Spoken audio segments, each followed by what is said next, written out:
Hello and welcome again to an episode of To the Edge.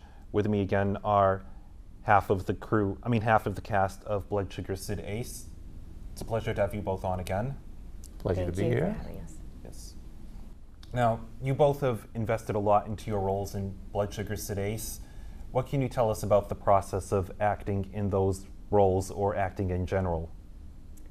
A few suggestions that I have that I find helpful: read a lot. Research your role. If you're going to go to an audition and you have the lines, try to really bring yourself into that position emotionally and mentally. Also, I would suggest taking any type of class that you can. Director Mike Messier does classes in Rhode Island at the Coffee House. And he's great. He's a super mentor, friend. He's a great teacher. Other things is, watch other people, watch other actors, see what they do, see how they succeed. I definitely believe in watching a lot of biography on actors and to see how they started. There's a famous actor that actually was picked up he was sweeping a floor as an extra. And he became so well known. Of course, I can't recall his name this second, but just try to be friendly to everyone and just be nice to everyone. You just never know who you're talking to. That was something that I learned in a class where there was a few directors and someone had come in to audition, and after she left, one of the directors said she was awful, and it was a niece of the person next to him on the left. Oh no. So he never was called again to direct with that company. So I just think it's really important to be kind to people and, to just make sure that you, try to treat people the way that you want to be treated. It's so important, so important. I believe in that fully. I was mentioning before, I've had a lot of experience with acting and working with these three wonderful actors. Jamie, Adam, and Stacy, probably the highest level acting that I have worked with, and the most powerful professionalism. I was working with Sandra Bullock on a set and talking bad about people, and this is actually a problem why people say, hey, that one's a jerk or that one's a lousy actor or whatnot. If somebody's playing a jerk, like I did in many parts of this film, and I'm in that character all day, and I'm sure some of the makeup artists that were on that set, as a matter of fact, I know that the director said go easy on them because I was in the character all day long, so I was kind of aggressive and a little gruff. When I was working with Sandra Bullock, on The Heat, she's a sweet, wonderful woman who does, a great actress and does so much for the community. Yet if she's playing an aggressive part or a fumbling part, you have extras, and extras, they do a great job. There's a great extra union around here. But you've got a few people that say, oh, she's this or he's that or whatever, like they would have done with me on the set. So unfortunately, the people that talk bad about people, they're either people who observe somebody's character, and if they're doing that, if they're making somebody think that they're a jerk, they're doing a really good job because that's the character they're portraying. Right. And then you've got the people who are not happy where they are in life. They think they're going to be a star someday. Somebody's going to recognize them. Never went to any acting school. I was a theater major in college, 4 years of acting school. I mean, if you're going to be good, like Stacy said, you have to put in the time, read the books, take the classes, core acting in Providence, like Stacy was saying. Mike Messier runs an absolutely magnificent, and it's almost like a boot camp of, if you want of acting. If you want to be good, you can be good. If you want to come and read scripts to, to keep your craft tuned, come and do that. And it's what you make of yourself by. There's an old saying, and Leading the Field, by Earl Nightingale, I think it is, something like that. Said, if you want to be good at anything, read the books, get the magazines, take the courses, and associate with people who are where you want to be. And treat everybody with respect. Treat because, like you said, you it's never know. absolutely important. I should be embarrassed to say this, but I was working with Maya Rudolph for a few days, and I haven't had time in a long time to sit down and watch a lot of TV, a lot of movies, and I was probably a little young for the Saturday Night Live group. I had no idea I was working with Maya Rudolph. I worked with her for a few days, and finally someone said to me, do you realize how lucky we are right now? We're sitting at a table eating salad with Maya Rudolph. And I thought, this is so perfect. Who is Maya Rudolph? But because she was so nice and so funny, I had no idea she was that person. She never said it to me. I never asked. And it was just one of those things that really, it puts you in check and makes, if you're really good at what you're doing, you don't have to convince people that you are by telling everyone that how great you are or where you're going to end up. I mean, she is absolutely lovely. She's hysterical, super funny, and very personable, to the point that I thought she was an extra. And let's face it, you couldn't be in a room with her for more than 5 minutes without falling in love with her. I mean, exudes. I want that in writing. My mother says get it in writing. Exudes a wonderful personality and pure heart. When you get right down to it, anyone, whether they're the star or an extra or a guest, they're just people at the end of the day. Absolutely. I can tell you that I did work on Grown Ups, and that was a lesson in itself, where I was offered to cut in front of thousands of people that were waiting for hours and holding, and I chose not to. I knew it was the wrong thing. I did not want to be that person. So I did go to the end, but once the scene set, I was pulled by Dennis Dugan, who was the director, out of the back and literally sat in the front with the direct leads. I still hadn't really caught on exactly to what was going on until they started to mic the seats. And then the stand-ins got up, and I was looking at them thinking, I guess they do resemble them a little bit. And then before I knew it, Adam Sandler was just right there. He's like, I'm Adam. And I know. And then Kevin James was right there, and Selma Hayek. And Selma was just, very sweet. She just, girl power. That's all she and Adam said, you know what, if you guys don't, know the line for line, let's just talk like we do, Kev. And that's exactly what they did for the scene. And they truly just had like a guy conversation, perverse in their own way like they normally would, funny, comical, but it was real. And it was real because that's the way that he wanted to direct it. He was an actor and directing at the same time, which is what Mike Messier does as well. But to be able to say that you worked with, someone who is so well known, and they're just like us. I mean, they truly are. They're just real people. They're real people, and that's exactly what he said. I tried to stand up and shake his hand. He's like, sit down. He was almost embarrassed that he had that much attention, where people were just staring. And I knew how lucky I was, because at that moment I was in a seat where hundreds of people would have killed to be sitting there. It's really an occupational hazard that you become famous and then everyone's like, oh, can I have your autograph? Oh, I'm a big fan of yours. Well, that's just it. I mean, just getting on set anywhere, especially with feature films, there will be people that are relentless in a good way. They greeted us at 7 o'clock in the morning, young kids that probably should have been in school. 7 o'clock in the morning they were out there. We didn't finish until after midnight, 12:30. Wow. They were still out there. Same kids, same pens and notebooks. And I will be honest, there were a few people from the cast that stopped and signed every single autograph. Didn't leave until every child had a picture or an autograph or whatever it was they were looking for. And that's what it means to, be a good soul and do good things, and good things will come to you. And I think that's, how I was so lucky to work with Larry and Mike and Jamie and Adam. We all were able to teach each other something, and Mike, Messier brought all of us together.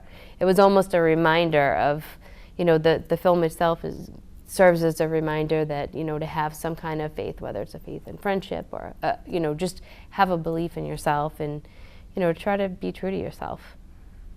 Yeah, faith takes a wide range of possibilities, and that's pretty much it. Faith in your belief, faith in your fellow man, faith in your actor, your co-actor, building chemistry with your co-actor. That's extremely important. It's seen. That's seen on the screen. There are you'll sit in. There's a lot of I don't even know what kind of a word. When you go to there's actors that will push you aside, that will put you up against the wall, that become cliquish, and well, right. Well, and they, union and non-union are very different, and everyone knows that when you go in, the way that you're scaled to eat is, it will go director, crew, cast, and then they kind of non-union people are last to eat. So, but that's the rule. Non-union. I mean, right, non-union are the last to eat. So SAG will go above them, and so there will be some films that you go to where SAG sits with SAG and non-union sits with non-union. Sounds like it does But happen it's that not I'm SAG and I don't do that. It hasn't happened to me. I mean, I've been very lucky where I feel that the people I surround myself are very positive, and I think that as long as you keep yourself in check, always just remember you're human, just like the person next to you. You started out just like they did. A lot of people will say that, actually it's Harrison Ford now that I think of it. Harrison Ford was sweeping. He was cleaning up a set as an extra. That's how he was discovered. So, just remember that everyone has to build themselves up. He did an interview. And I love it. It's an old interview. I think it was even black and white. And I saw it a few weeks ago on like Charles Osgood on Sunday morning or whatever it was. And they said, how do you depict... In New York, as a matter of fact, right? Yeah, and how do you depict your happiness of your life? He says, to get paid for what I would happily do for free is fulfilling in my life. And that's it about acting. You have to just love it and do, you can't, I mean, we all have to live, but you can't always think about the money. And, like Stacy on set, when I see people that are being more aggressive to somebody else, I'll take the underdog. I always try to turn around, as I've seen Stacy do, and we did it with each other on set, is they're having a miserable day, and, I try to help them find the silver lining. But in this profession, you can't have a really big ego, even though it appears that you do. You have a director that's telling you what to do, and the first time, this is the greatest advice I can give anybody, if you haven't worked on a set, a big set, and you get on set, the last thing the director wants to hear when you say, when he says, try it with a different word, try it in a different position, the last thing he wants to hear is, but I could do it that way. He doesn't want to hear an excuse. You say, yes, I will do it. It's almost like when you're in the military, it's, they say, sir, yes, sir, it's in your head. They see something in you, and you as an actor, you have to give that to them. Don't come up with excuses. Excuses will get you out of this business as quick as that, because directors, it's not as much about passing the interview and being off book. It's about, they'll do things and they'll ask you, they want to see if you can take direction, because if you can't take direction, you can be the greatest actor from college that blew away everybody in Hamlet, but if you can't take direction without giving excuses, then this business isn't for you. And if you can't take rejection, this isn't for you, because an actor goes to more job interviews than anyone in the world. And if you look at an audition as a job interview, which I don't, I look at auditions, and I would recommend this to anybody who wants to go to auditions and pass, as an opportunity to perform. You don't, people go into auditions, they're all nervous and whatnot. I go, hey, this is my room, this is my time, I own this room, I'm entertaining these people. These are people that are paying me for my time. Whether they're paying me for my time, they, physically or monetarily or whatever the case may be, this is my room.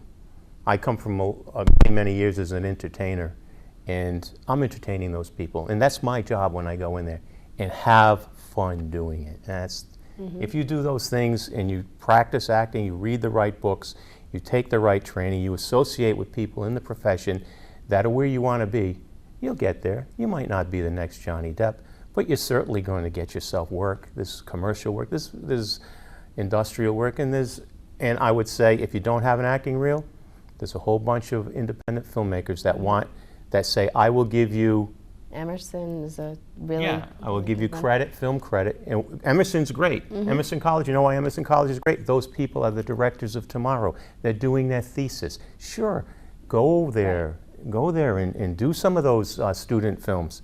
Who are they going to call when they get into the big time? The Exactly. person who gave them their time and worked well with them. And with the interview process, you own the role, you own the interview, then they say you owned that performance and we want you in that role. That's right.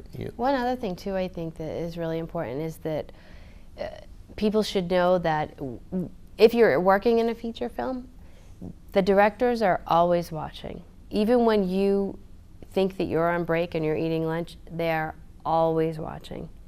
And you know, I can definitely speak for that because I was telling Larry earlier that I had a recent incident where we were in holding for hours, and they finally said, we're just going to have everyone line up and take pictures so we know where wardrobe is, etc. We all lined up, had pictures taken. They said, everyone hold for 5 more minutes. And then I could see one of the assistant directors going table to table with a cell phone, asking, you know, do you know this person? Do you know this person? And finally they came to our table, and the girl across from me said, yeah, it's her. And it was me. I had taken my jacket off, so he couldn't find me.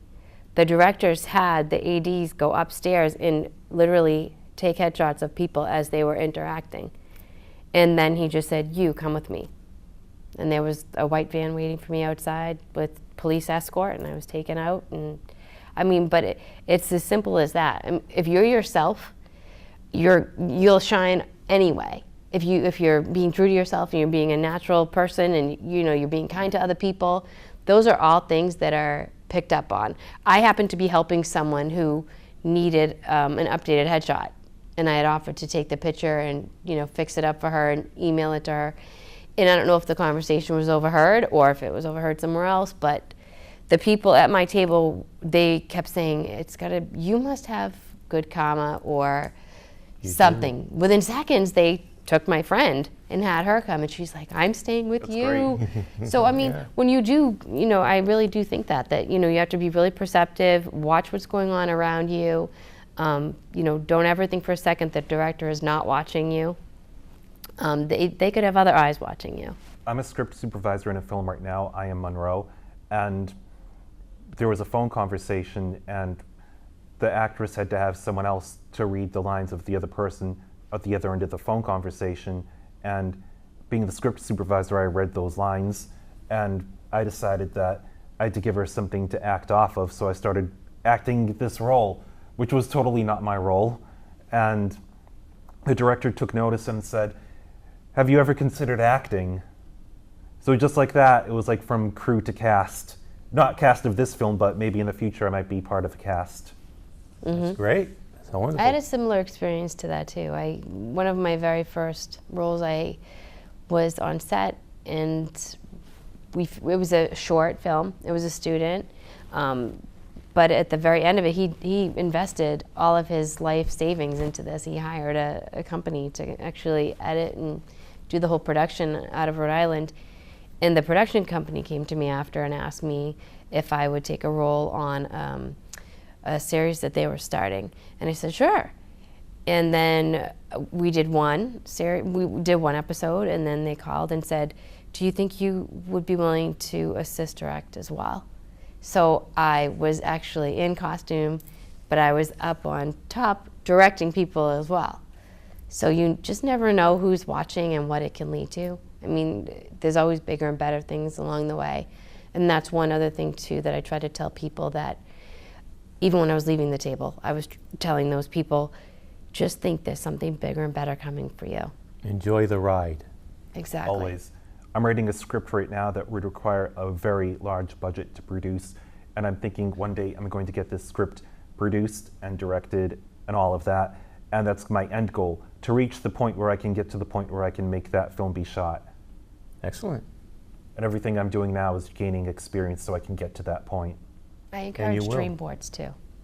They call them dream boards or goal boards, but absolutely, to start, if you just buy a trifold, and I had actually, on my left, I have covered with pictures of Blood Sugar Cities with our director, Mike Messier, and Tim Labonte, who was the editing DP. He was just such a great influence that that's what I want to wake up to every day, is to have that feeling of like support. I want to open my eyes and see the people that really helped and pushed me along. And then, you know, in the middle, I have current things that I have planned, and then, you know, to the side, I'll have what I want to hold myself to the future. And I think it's good to promote positivity to yourself.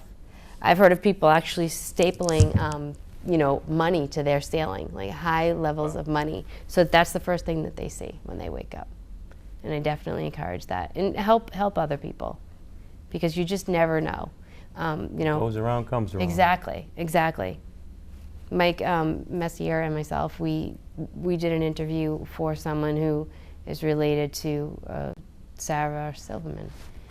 Wow, And Sarah Silverman. It was a great interview. I saw it. It was just one of those really rare coincidences that I had no intention of seeking him out.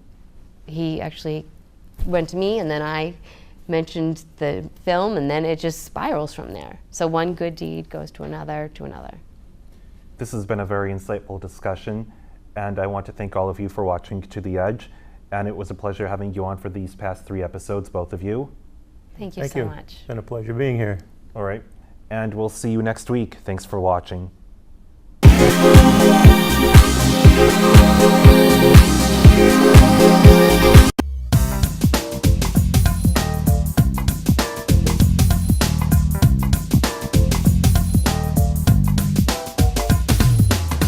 Molly, I want to help you. You have no idea how many people come in here that are just like you. They've had enough and they can't take it anymore. That's how I know they're looking for change.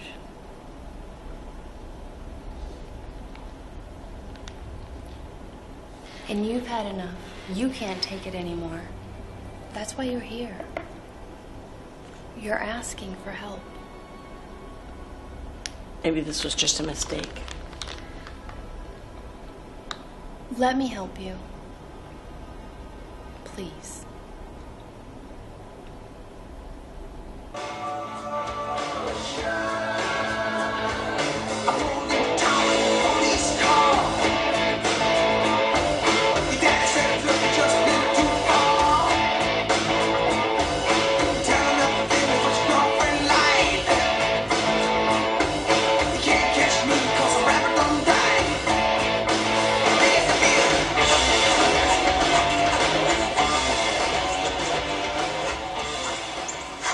What's going on down there? It's a whole different world. You can be tough as nails.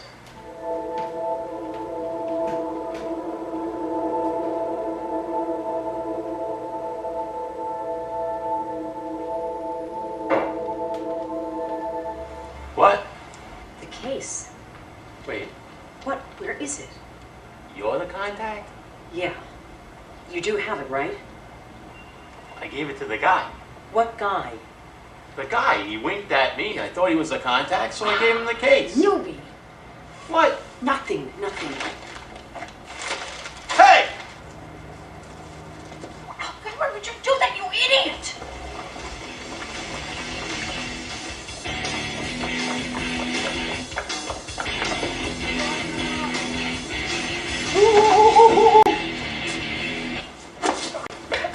Come on, Bond. Very clever, Mr. Anderson. But no, I retested your blood samples, and it turns out that the previous results were incorrect. They actually showed an excessive amount of white blood cells. Okay, talk over my head and down to me a little more. Well, to put it quite simply, Mr. Anderson, you're not dying.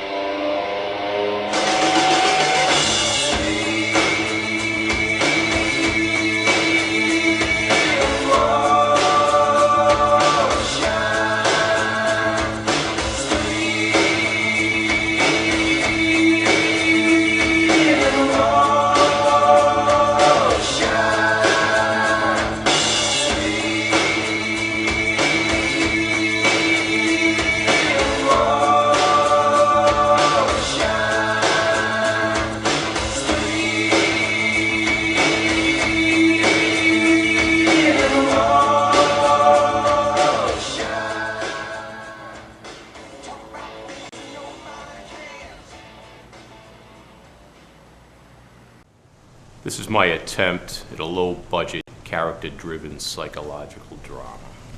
This is my story.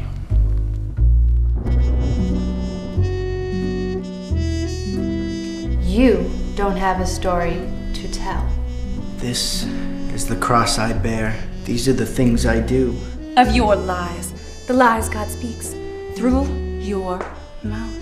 Judge me not. If I were to die, could you exist? The Creator is more than his creations. I am this chosen one. I do the things you do.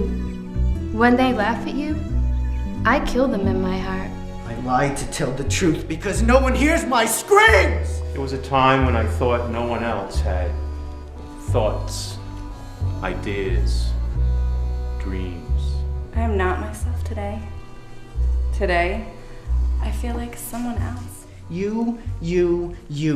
A waste of my potential. You.